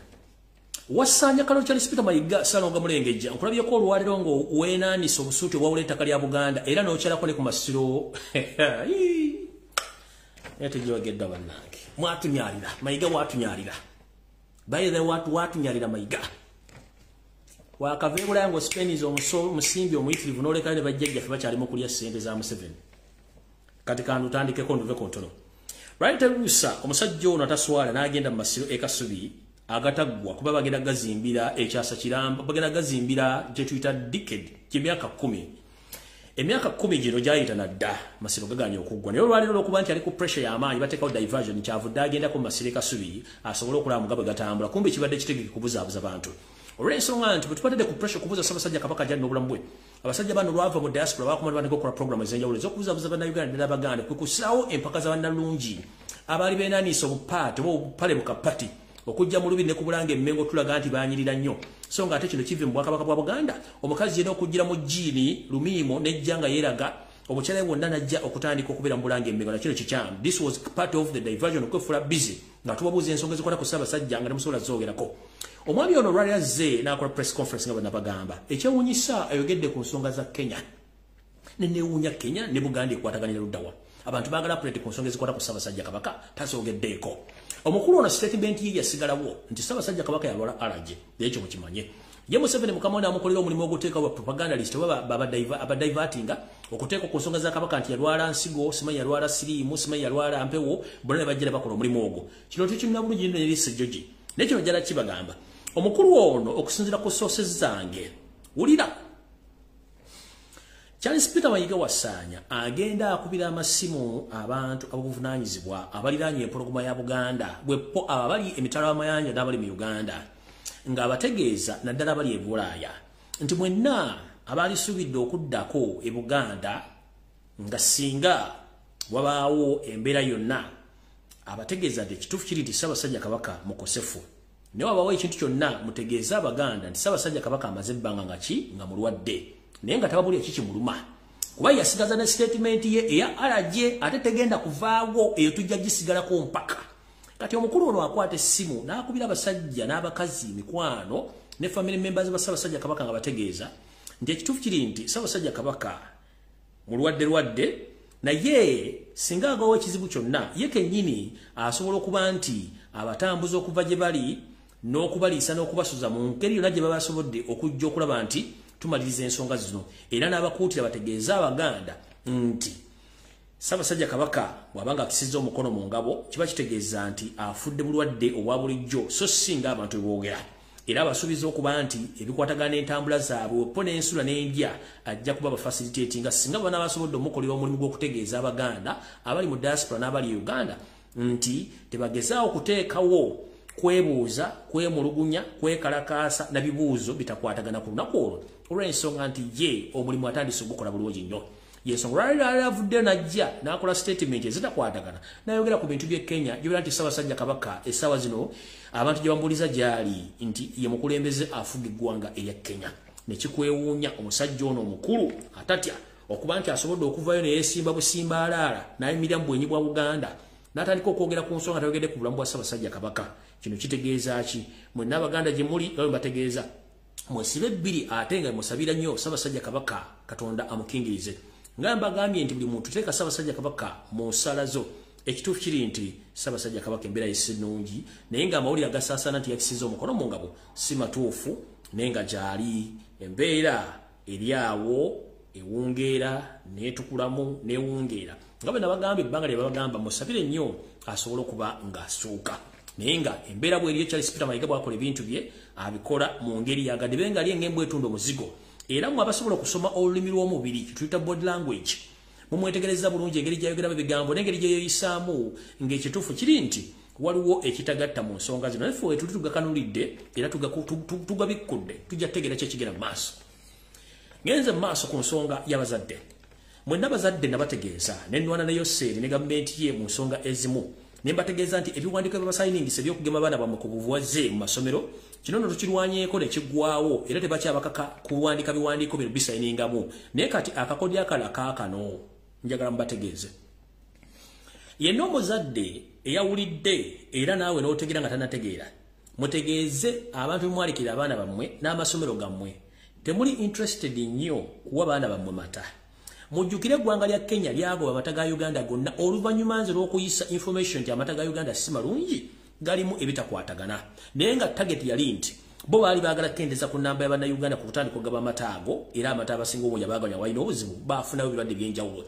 Kati Yose yakyusizza akatiba katya. Yalagidde ng'ayita Minister of Education okuba nti balagira amasomero gonna agasinga obungi gatandika okuwa abaana amata. Njala kubuuza laavu baagijjeewa bwe batosobola kugulira baana paadi oba otya amata. Bwe batosobola kugulira baana bitabo oba otya amata. Bwe batosobola bafunira school fees oba otya amata. Kino bakikyusizzaamu olw'ensonga nti waliwo ekikendeeza baana mu nkola gye mutasobola kutegeera y'ensonga lwaki bavuddeyo batandika okugamba bagenda kuwa abaana ku masomero amata. Ngenda bategeeza bazadde bannange era mu Bannayuganda nga n'obudde bukyali temugeze ne mukkiriza essomero lyonna okutandika okuwa abaana bammwe amata kubanga amata gano si malungi galimu ebitakkirizibwa ebitajja kuba birungi eri baana bammwe. Abaana bajja tandika okulwala sickle cells, balwale pressure, balwale alusa, ekinaavaamu batandika okulwala obutassa bulungi nga batandika okukonziba, ekinaavaamu nga bakkirira emagombe. Yona ajja kuba afunye ensimbi ze zaafunye mu kukola omulimu gw'okukendeeza Bannayuganda mu ngeri yonna esoboka. Alright. So no mbategeeza nti mwenna bazadde nga nabo gisimufungizo temugezaako ne mukkiriza okunywesa abaana bammwe amata. Ngenda bazanyira wano message eno ya dakiika 20 mugiwulire nagifunyemu interest buli muntu yenna giwulirize bulungi nnyo. Omusajja ono yayogedde ebigambo byenjogera buli lunaku n'ekitegeeza Bannayuganda batandise okuzuuka muwulize bulungi nnyo. Njagala muwulize voice note eno n'obwegendereza si ey'embaale mugiwulirize bulungi nnyo ya dakiika 20 era bwe ggwanga nsiibula mugiwulirize bulungi nnyo. Yiyo Maganda ndi musadda musoga mwise Maganda nzaalibwa Namutumba nzaalibwa Gombola lya Bulange omuluka gwa Nawankofu ekyalo bakyeta Bwayuuya Nalukero. Eyo gye ŋŋenda okubeera singa nva wano mu Buganda. Emirimu gyange Katonda ng'agamba nti Maganda emirimu gyo giwedde komaawo awo gye ŋŋenda okudda. Bannyabo ne bassebo olwaliro njagala obbategeeza ebimu ku bizibu bye tufunye ku nsi wano bantu butaagala wammwe gye muva. Abantu mwagala kufiira wano otta omuntu okola byonna bino efujjo wakiri omugyeko ku ttaka obeere wano mu Buganda. Nedda wano si waffe. Wano tuli batooka mbaali. Ne kambategeeze kino ekintu kye mutannategeera. Ne bw'osolosa embwa 1000 n'oziyingiza n'ozisibira mu kiraalo tezifuuka nti era zisigala baziyita ddooga. Okitegeera esigala ddooga nga bwe twaziyitanga mu PP oba nasale oba P1. N'olw'ensonga eyo abantu mwagale nnyo gye muva kubanga era muli kibeere mukkirize nti at some point n'okuddayo ewaffe yeeri. Si ffe twabagamba muve mu mayiro 14 oba 5 oba 6. Eyo yeewammwe mulekere okutulugunya wano abantu olw'okuba mwagala okwefuula abaawano. Wano si waffe. Mulekere bino ebyekisiru omutwagala kati kugula helikopita simanyi nnyonyi etwalenga maama alambule nti maama wamwe mumusitule mumuzze eri yeewammwe. Eri yeewammwe muddeeyo. Mukoze ebikolobero 103 ku bantu wano olw'okuba mwagala okubba amataka g'abantu. Lwaki temwagala wammwe? Ani yabagobayo? Mwakolayo ki tugende tubawolereze muddeeyo babasonyiwe? Mwakolayo ki?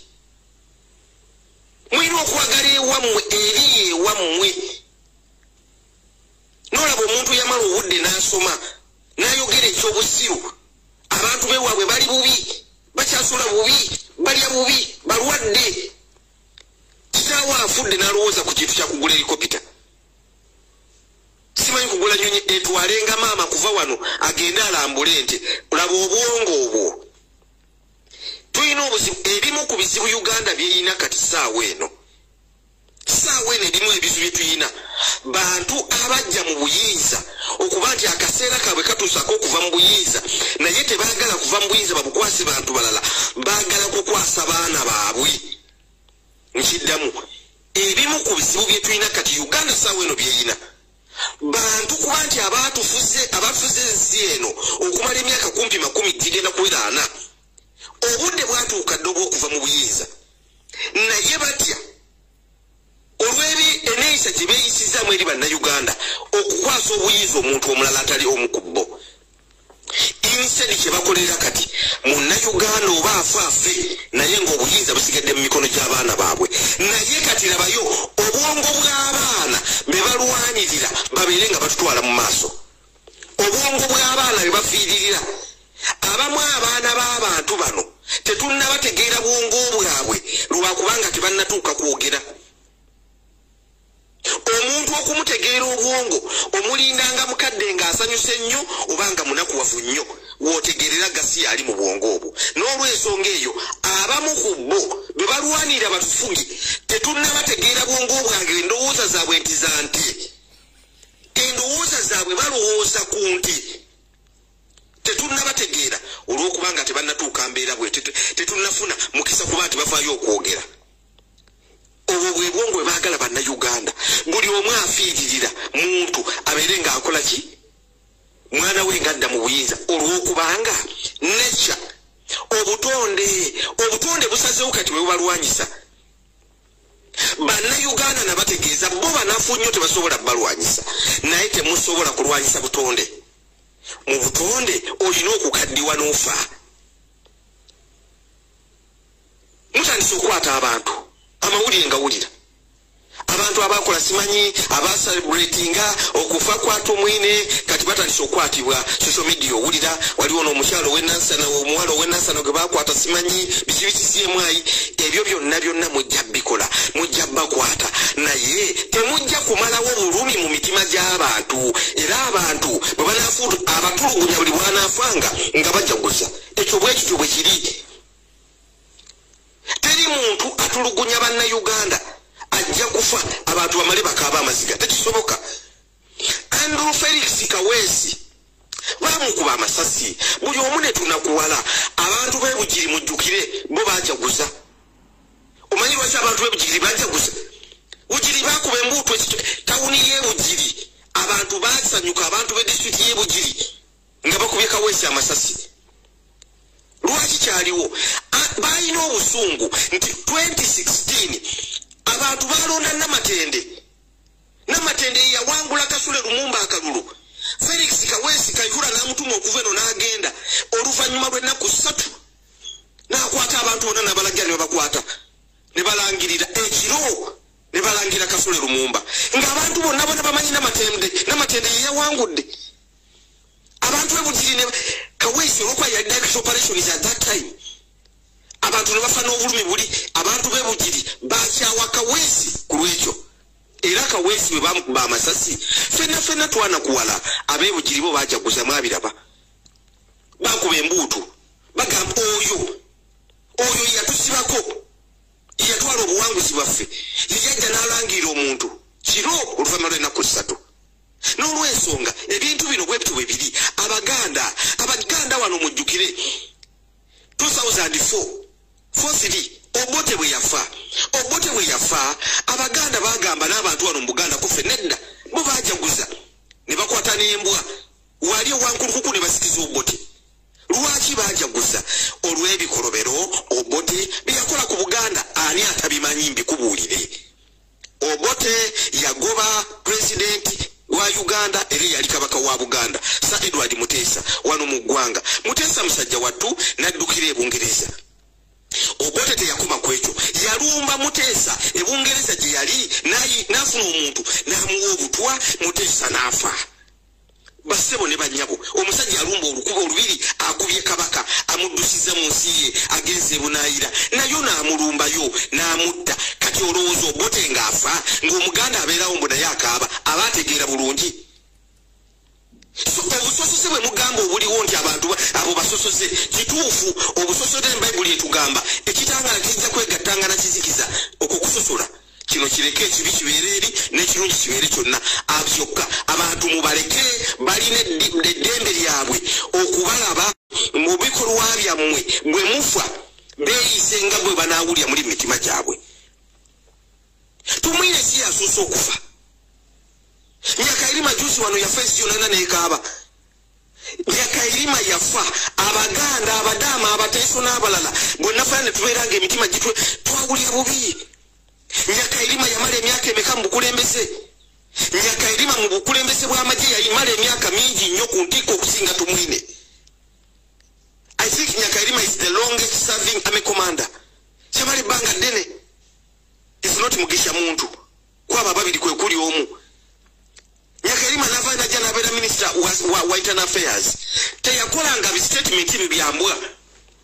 Ng'omubakuba amasasi mu mubiri. Nyakairima mwamulabako ddinga akwate mundu mu parliament yalimu emyaka gyonna nga ayagala kushootinga muntu. Sesiriyo Gwalu Tumwine okwate mundu pisto teka mulago ba Sesiriyo Gwalu oli general oli mujasi mu parliament olwanire mu parliament ngo ojayo pisto teka mulago bwa mukazi. Abantu mubaleke boogere ebibali ku mitima ate nze bannayuganda nkiddamu n'abaagadde nnyo. Kino kye muba mukola mwebuzaabuza mumanye ekituufu. Ne bwe muneeyambula empale ne mujjamu buli kimu kyonna mbukimanyi tukolamidde Abaganda abakiba ekibi kyonna ebyo byonna gasiya. Ne bwe munaagamba mbuna abantu basosoze kituufu abantu basosoze bw'oba obayisiza bubi tebajja kukusembeza buli omu ekyakimanyi. Abantu mbayisiza bubi. Secondly, abantu abakooye temwagala this is living in self-denial. Mwemweteese mmwe. Mumanye ekituufu naye muganye kukkiriza nti mukimanyi. Mumanye ekituufu nti amazima gali nti abantu batukooye. Ne bw'oba onywa bunyimata akadde katuuka n'ogakoowa abantu babakooye. Emyaka mingi mutulugunyisa mufuza abantu mbatulugunyisa mubabbyeko amataka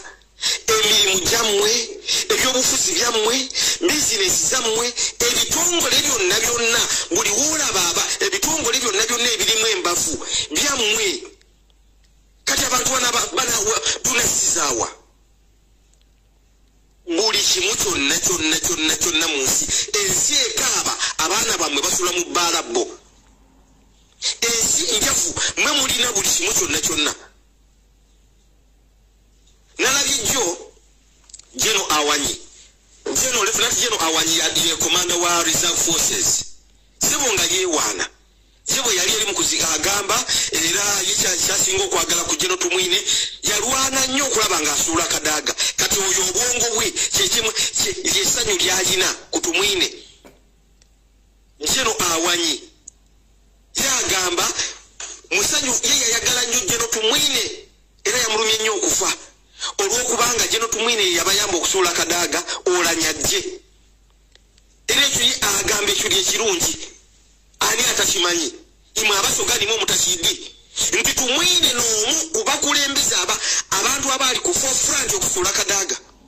Timukiddi ekyo twabyogeranga nga mulowooza nti byakusaaga. Ono Mwine Awanyi akyogera ebiri mu mawulire. Ngwera ye musanyufu ino General Awanyi olw'okuba balugwa babiri wangulu abo abakidokido olw'okubanga Tumwine ne yabayamba okusuula omujasi yali musanyufu ino era amagye Tumwine yayeta ab'amagye abava mu North yabatyamya ekololo enakasirewuwe Awanyi biri ku likodi yabyogere nga olukiiko lwe baliku lwakuwona ngeri kyebasuula Kadaaga. Can you imagine? N'embeera gye tuli mu ssaawa eno n'abantu abo nti alwanisa n'omuntu amuzira ku buzibu. Alwanisa n'omuntu. Tumwine yali yawambagala mu parliament. Ebintu byabaire musadda wa fujjo ayi Tumwine kubikiriza. So Tumwine bw'aba alina ebirungi bye yakola. Tumwebaza ku lw'ebirungi ebyo era twebaza Katonda ku lw'ebirungi ebyo. Bati muleka abantu boogera ebikyamu ku Tumwine ebyamulema ate abantu tibali kwogera ku Tumwine nti Tumwine akyuke no abantu boogera kutumwine mwe abakyanywa amataga mwe ne bongo n'omuzigo mutegeere mukyuke ebino ebigamba abantu beboogera bagamba mwe bakajiji batu otafiire bagundi ono simanyi you can go to hell kodi lwakakyoyo yali former attorney general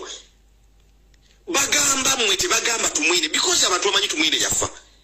abantu bamanyi tumwine takyawulira bino ebigambo byammwe mmwe abakyali abalamu mmwe setwagala mwebuzeebuze byammwe mmwe abakyalya mwogo mmwe abakyayita n'obugombe emmotoka ziringa 10 abantu ababuulira mutegeere nti kati eri munnammwe takyalina kagombe waali takyali kagombe mwamuziise nga teri yadde akagombe wadde ku wiiso gye muteekayo tiwakiri afuwe nga wiiso bamufiire otegeera bayibuli mugisome eyo gye twavula gye tulina okudda naye ku nsi tuvuddeko tutya twesiiza tutya ne bannaffe buli kimu mukifunye mu nsi nze nina obutakkaanya waliwo abawamu we ne mulugunya eri Katonda abantu nga mmwe ne mu ggulu temwalituuseeyo kino kye kisinga okunnuma abantu nga mmwe ne mu ggulu temwalituuseeyo olw'okubanga ku nsi mufunye buli kimu kye batugamba ekiri mu ggulu ne musukka nawo batugamba mu ggulu omubisi gw'enjuki gye guli guba gukulukuta bwe guti ani atasobola kummwe kukola swimming pool ya mubisi gwa njuki nimwe ugangamu buli kimu mukifunye wansi w'enjuba okusinga ne batugamba mu ggulu mwene mu ggulu temwaligenzeyo mu heaven kise mwagalayo kye mutafunye wano wansi wa njuba naye musaasire abantu be mufugidde mu bugubi nze kyova olaba abantu ng'abo bwe bafa nze sirumwa nnumwa nnyo kubanga ku nsi alidde buli kimu kye bagamba mu ggulu akifunye n'ebisukawo kubanga mu ggulu temuli helikopita kugenda kulambuula nte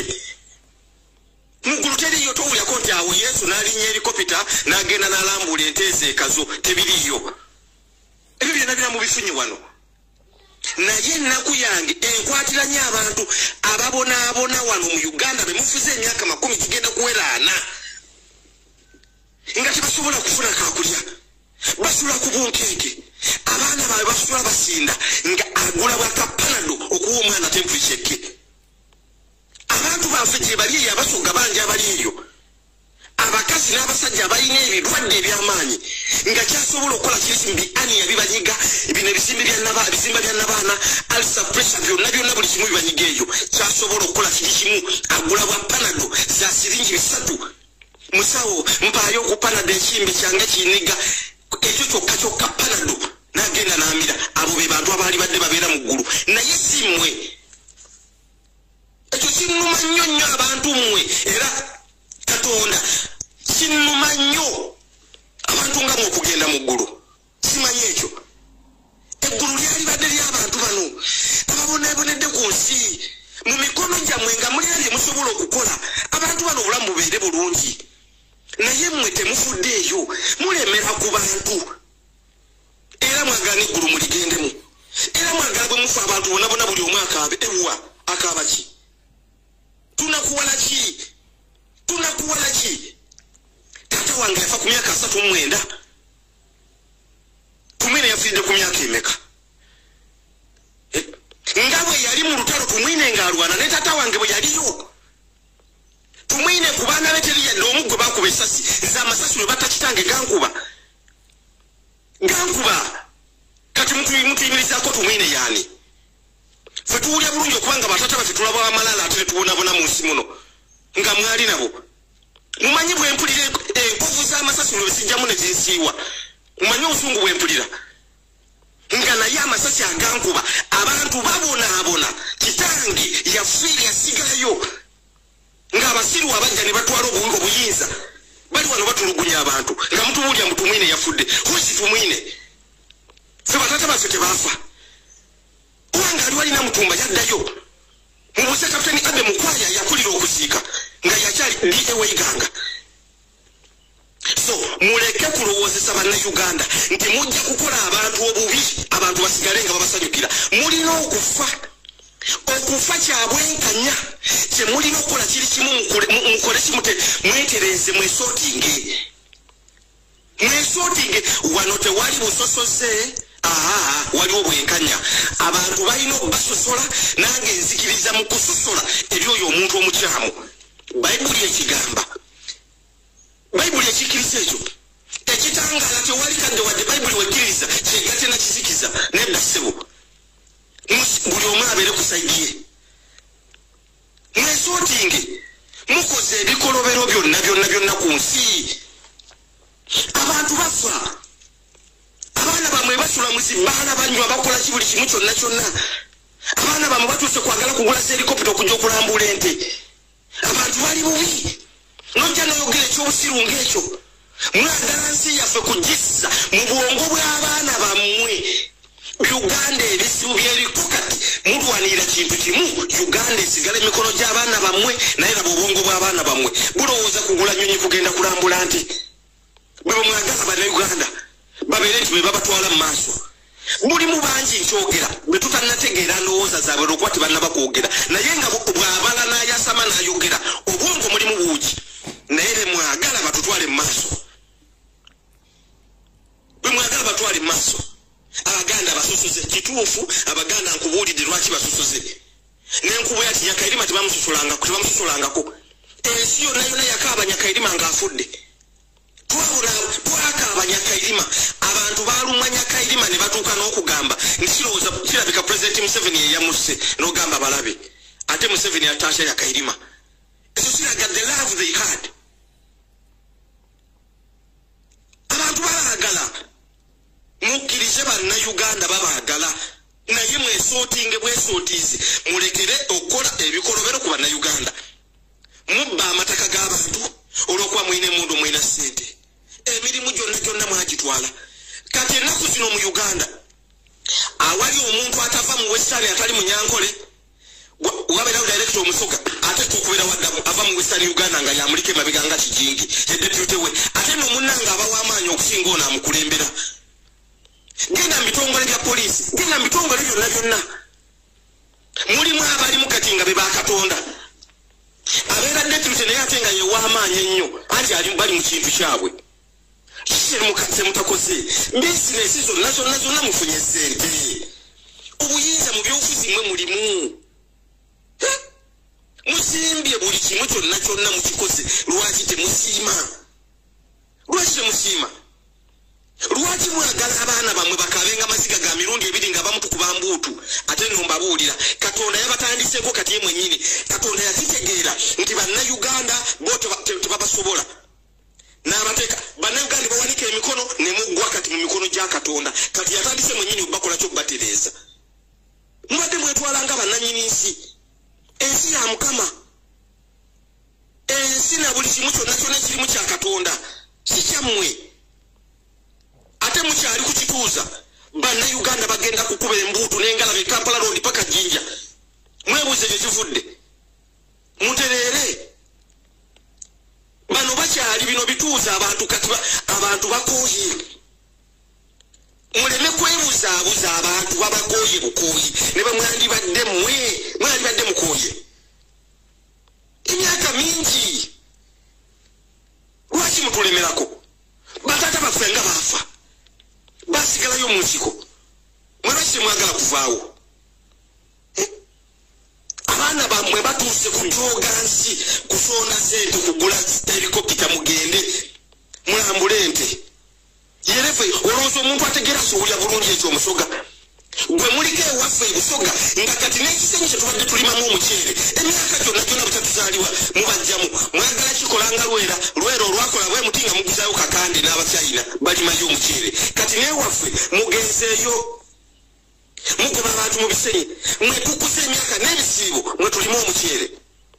era diiru eriwo yakuleeta bacyayina nga bwe mwakola mu lwera gyemwagala okukola ewaffe mutulugunyiza buli omu tulina wano baminisita babadde babuloka b'amataka nga kibuule emukono abantu babonyebonye mataka naye temukuta tumukunde yagenda ebbaale ekayunga ettaka lyonna public land n'agezza mwesi muli kitwala wa tumukone bagenda muzika mu ttaka budeliki munamwe bamuzise mu yika 2 mujja bireka byonna mujja bireka mudeyeri nga munamwe bwe yagenze n'olw'ensonga eyo bino bannaddiini baali babibagamba naye baddaddiini ba wano bananfuusi President Museveni yamala okutegeera obunafu bw'abannaddiini bw'abano nga beetaaga ssente buli kampeyini bwe zibeerawo n'abayita n'abawa ssente juuzi wano bwe baamala okuba abantu amasasi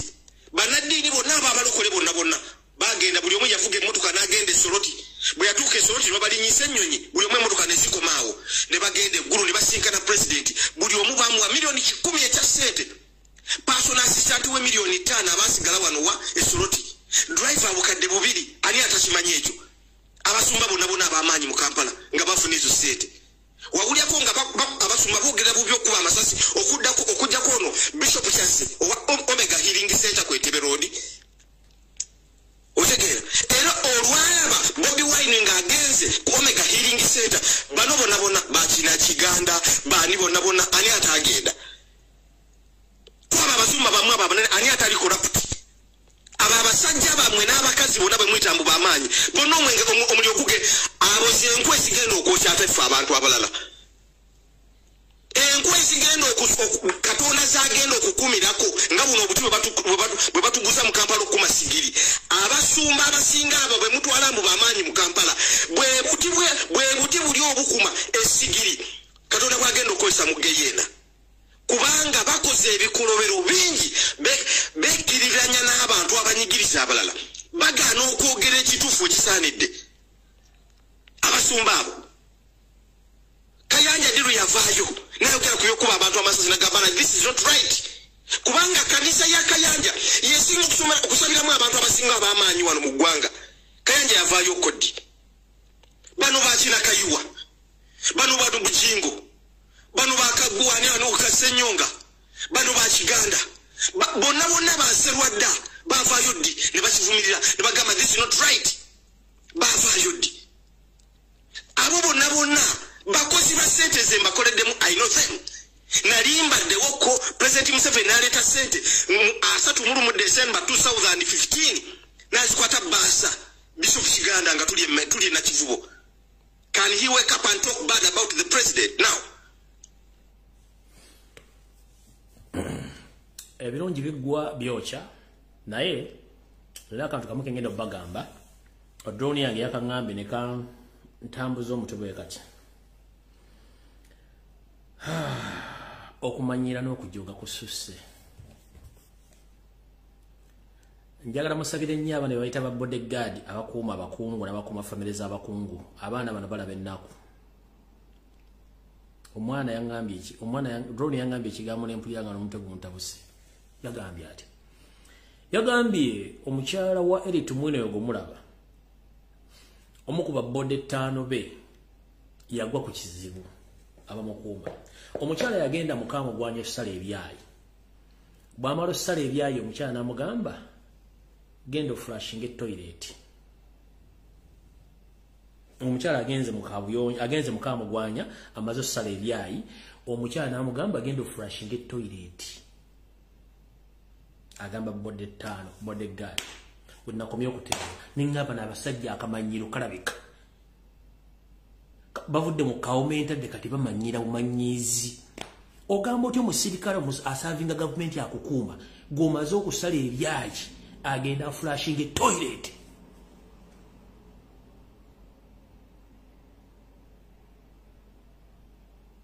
musasira bana bodyguard umwana yangambe nti mukyala Erit Mwine okumulaba yagenda oluganda olw'enjogera lumulugumunyo temutegeera kambadde mu bufunze munansonyiwa kubanga mbanjala nnyo okubika ku bigambo bino abantu baleme biranga binene nnyo mukyala Erit Mwine okumulaba namwandu bodyguard amukuuma omusirikale wa UPDF gubamu omukuuma yawerekera omukyala mpaka kabuyonjo omukyala n'amala okupama bw'amala okupama n'amugamba genda flashing e toilet yenga amaze okupama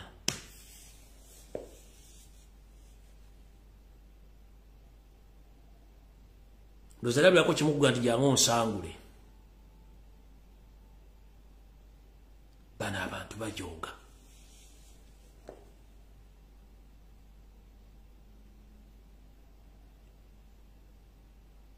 Bano abantu bajooga.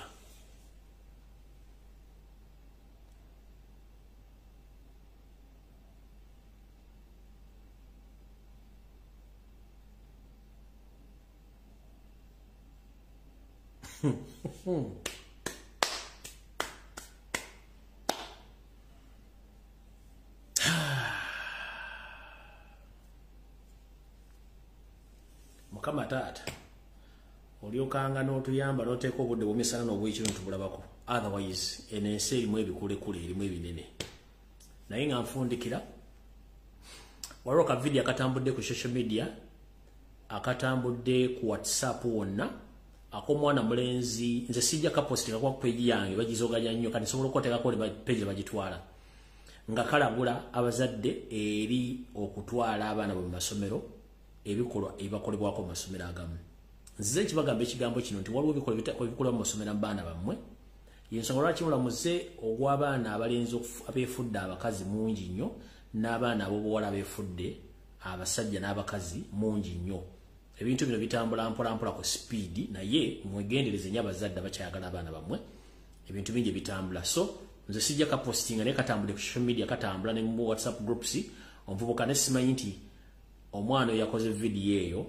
anaasobola okuwangaalawo, kuba ekintu kino kinene kirimu abantu bangi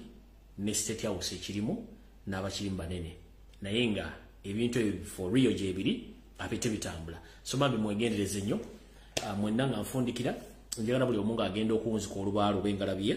oteeke essala ku Ssaabasajja Kabaka, Mukama amukingirize,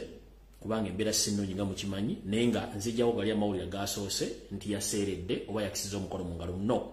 waali, naye nga yeetaaga essala zaffe. Ekiraba kize kyonna tujja kuba tukibategeeza, naye mwegendereze nnyo ebintu ebikolebwa emmengo, diversion ezitambula ku mawulire na biki batambuza, buli kimu ojja kumukwasaganya information bulungi nnyo. Abazadde mmwe bategeezezza abaana bwe bagenda okuwa amasomero, ku masomero bagenda okuwa amata, mwegendereze nnyo amata go si malungi nnyo. Waliwo ekikendeeza nnamba y'abaana kye bapulaninga okukola ng'abawa amata ago, mwegendereze nnyo. Ebisigadde birimu okumu ng'abantu okuwetegereza n'okubeera n'obwongo bwe mubukola, otherwise Mukama bankumi atakumira mpeera. Olwalula kusatu kula kutandika tusekale probably ku lwa Sunday if I'm not mistaken, ndabanga n'amaanyi kubanga ennaku zino nina ebintu by'essala kujja kukola ku media kuno nga bijja kumpangulula olw'ensonga eri ebintu byolaba nebikujjako waya, naye nga tulaba Uganda abasinga obungi ababikola olowooza bategeera naye nga obwongo tebalina. So Mukama bankumi atakumira mpeera, mbaagala nnyo, mwebale kubeerako. Atasobodde funa video eno, please genda ku mukutu gwange wa YouTube, ojja kuteekako erinnya Lumbuye Fred, ojja gifuna. YouTube channel yange jeri mujja gifuna kubeerako information nyingi nevize mbataddeko ez'abantu abalala ezibanyumira. So Mukama bankumi atakumira mpeera, tusekana olunaku lulala, mweraba.